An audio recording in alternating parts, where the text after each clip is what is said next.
Hello and welcome once again to the Cook Memorial Public Library podcast, where we invite you to spend a few minutes with the staff at Cook Library. Thank you for subscribing and listening. I'm Nate Goss, a librarian here at Cook Library, and I'm sitting here with Ellen Jennings, a longtime member of our Popular Services Department and regular book club leader. Hello, Ellen. Hi, Nate. Here at the library, we were all saddened to learn about Harper Lee's passing 1 week ago on February 19th. The biggest book news of last year was hands down the publishing of Go Set A Watchman, the sequel to Lee's only other published novel, the one so many of us grew up with, To Kill a Mockingbird.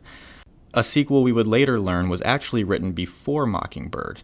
The initial reviews of Watchmen were mixed, but Ellen wrote a wonderful defense of the book on our Shelf Life blog that I highly recommend you go and check out.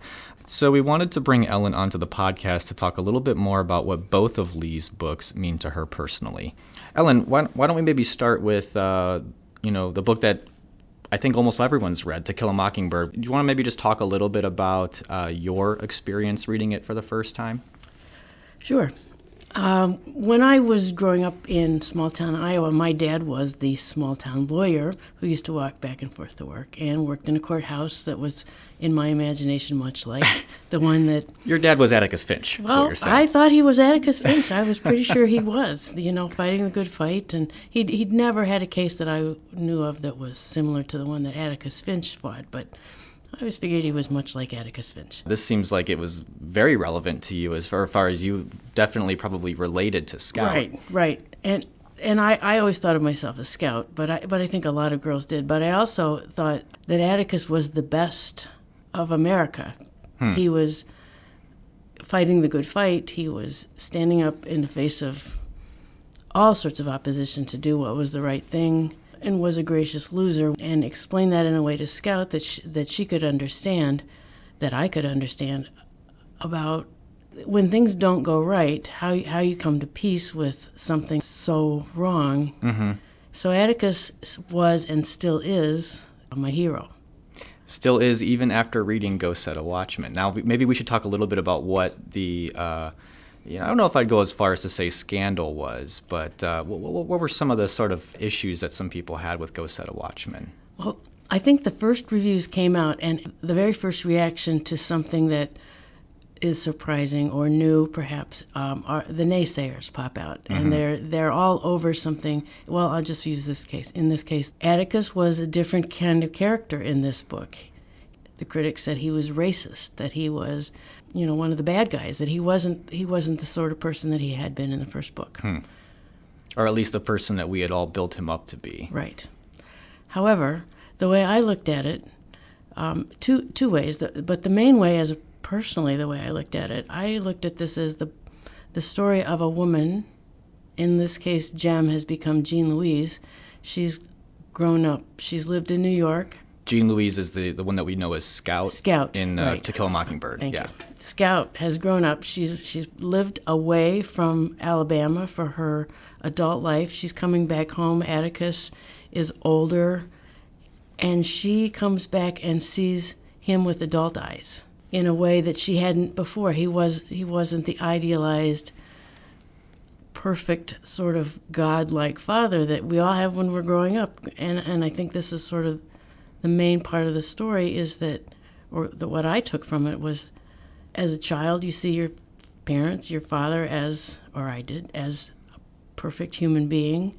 And then as you grow up, you realize, well, they're human beings. Mm-hmm. They have their faults. And even then, as a parent, you come to terms with that, and you realize that they were doing the very best they could. Yeah. And I also think that Atticus is a product of his time. One of the things that he does, he sits on a committee that she thought it was a racist committee, and there were lots of racist people on the committee. However, I think he sat there as the voice of reason.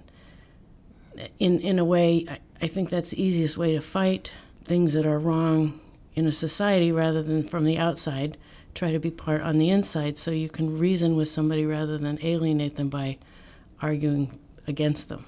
Did Go Set A Watchman change what you initially thought of Atticus Finch? Was that hard for you to kind of come to grips with this more complex idea Is that how you think of him as a character now, or do you tend to still kind of think of him in those childlike ways from To Kill a Mockingbird?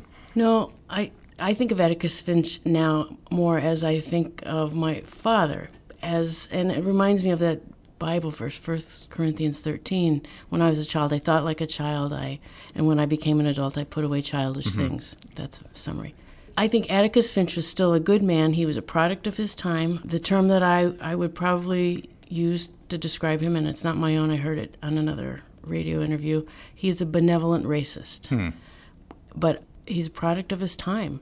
I think he was as enlightened as anybody could be living in Monroeville as a community leader at the time, and he was still fighting the good fight, but I still think you can't judge a man or a character when the book was written in 1957 and expect him to have the sort of enlightened values that we have in 2016.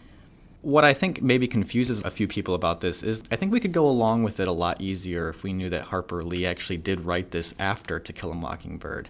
But I guess it just maybe seems strange that her more complex view of Atticus Finch actually came before the To Kill a Mockingbird that we know. In the chronology of Harper Lee writing this tale, she actually went to a more simplified version of Atticus Finch, and that's the one that we ended up reading as a younger generation, I guess. Right.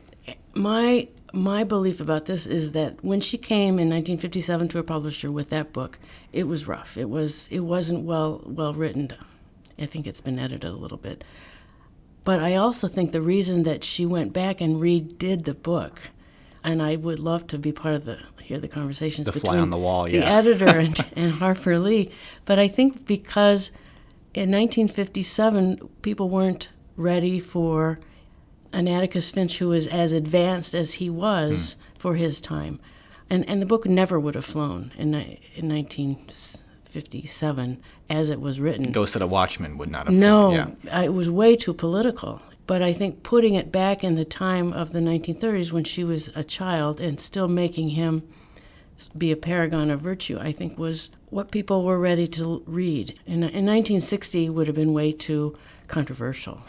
Yeah, I think I hadn't really thought of it that way, that by going back and rewriting it wasn't just making her more childlike, it was actually going back to a different setting. It's putting the entire story into a different setting of America, a different time of America. Right. Yeah. Which I think in 1960 people were more willing to accept an Atticus Finch who was doing his job and standing up for a man and losing. The fact that he lost that case is important.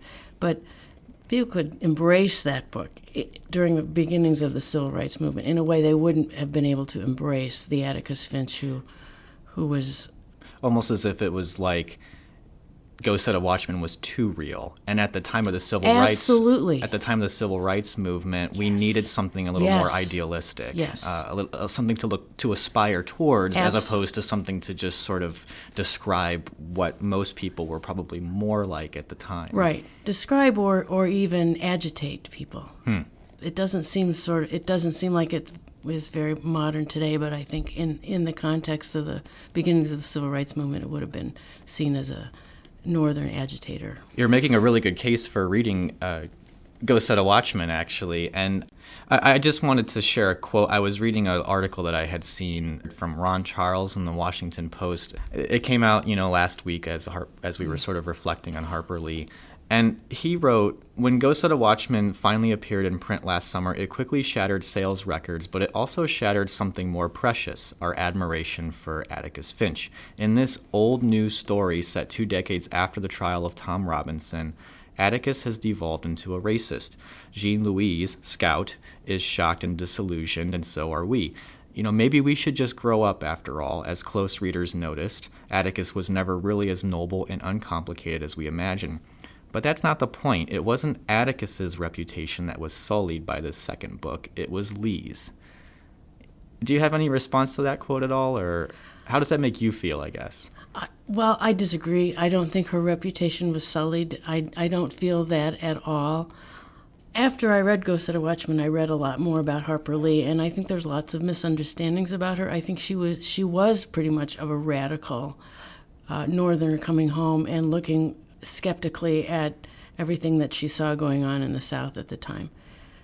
I think she wrote about the world that she knew, and she had an opinion about the world in which she grew up, and she was expressing that opinion.